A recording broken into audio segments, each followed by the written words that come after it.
Hello friends and family, Subhash কিচেনের আরেকটি নতুন পর্বে আপনাদের সবাইকে জানাই স্বাগত। আজকে নিয়ে এসেছি দুর্দান্ত একটি বাঙালি রেসিপি, যার নাম হলো বাসন্তী পোলাও। একদম ঝরঝরে বাসন্তী পোলাওয়ের রেসিপি। আসুন রান্নাটা করা যাক।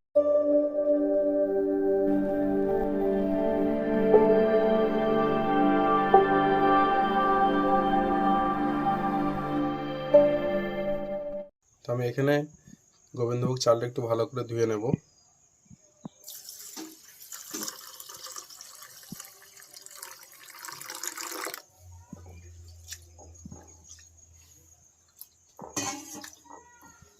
এবারে চালটা আমি এরকম সুতির একটা কাপড় নিয়েছি, এর উপরে মেলে দেবো চালটা শুকনো হওয়ার জন্য।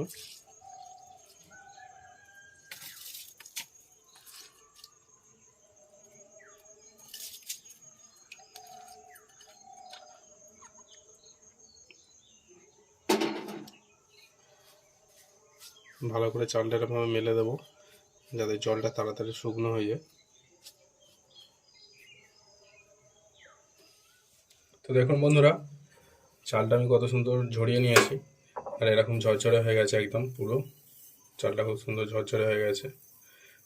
আজকে আমার বাসন্তী পোলাও করতে লাগছে কাজু, কিশমিশ, তেজপাতা, গোটা গরম মশলা, আর নিয়েছি একটু আদা কুচি, আর অবশ্যই নুন চিনি তো লাগছে, আর একটু সামান্য পরিমাণে লাগবে হলুদ। তো আমি এবারে গ্যাসটা জ্বালিয়ে দিয়েছি, একটা কড়াই বসিয়ে দিয়েছি। নেবো একটু ঘি,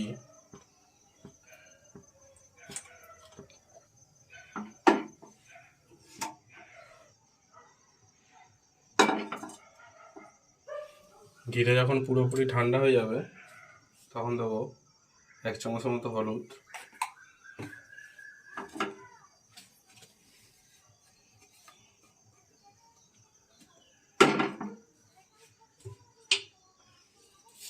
হলুদটা ভালোভাবে তেলের সাথে মিশিয়ে নেব। এবার আমি এটা ঘিয়ের মিশ্রণটা চালে দিয়ে দেব।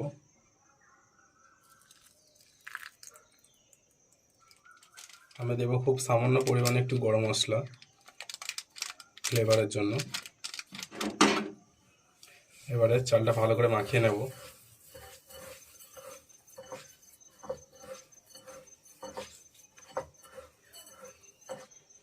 তো দেখুন বন্ধুরা, সুন্দর কালার এসে গেছে। আমি একটু রেখে দেবো এবারে। তো আমি আবারও গ্যাসটা জ্বালিয়ে নেব।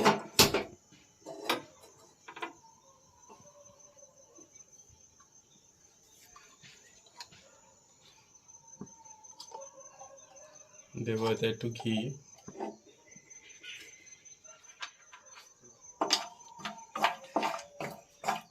কাজুটা একটু ভালো করে ভেজে নেব।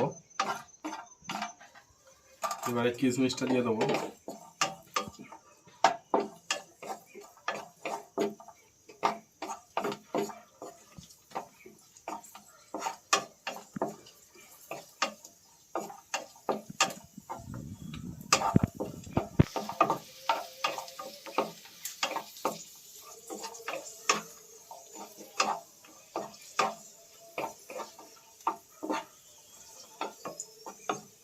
কাজু কিশমিশটা ভাজা হয়ে গেছে, এবারে তুলে নেব। এবারে অ্যাড করবো আর 1 চামচ ঘি।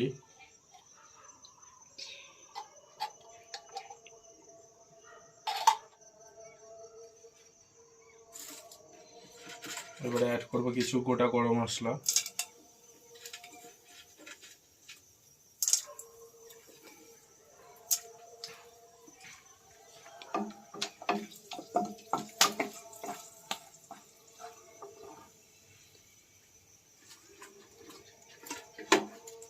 এবারে দেবো গোটা তেজপাতা।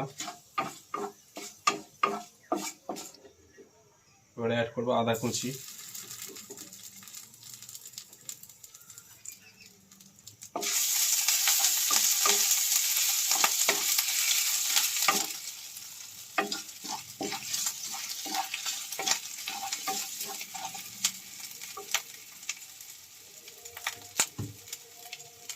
এবারে চালটা দিয়ে দেবো।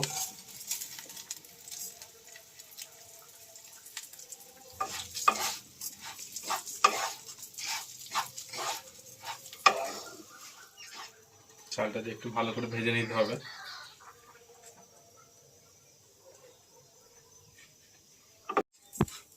আর খুব সুন্দর সেন্টও বেরিয়ে গেছে। এবার আমি দেব জল।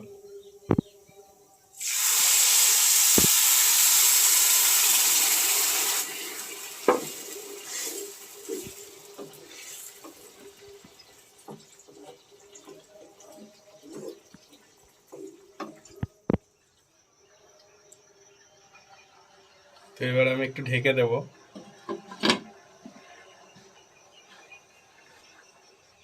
এবার আমি ঢাকনাটা খুলে দেখব কেমন হয়েছে।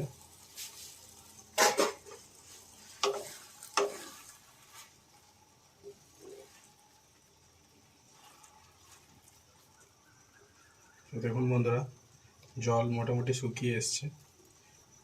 আমি এবারে অ্যাড করব একদম সামান্য নুন।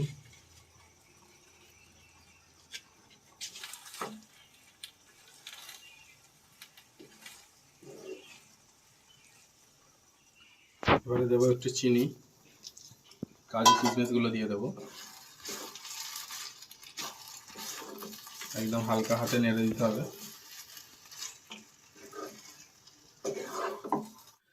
বাসন্তী পোলাও কিন্তু অলমোস্ট রেডি। আমি একটু ঢাকা দিয়ে রেখে দেব, তারপরে প্লেটিং করব একটা সুন্দর পাত্রে।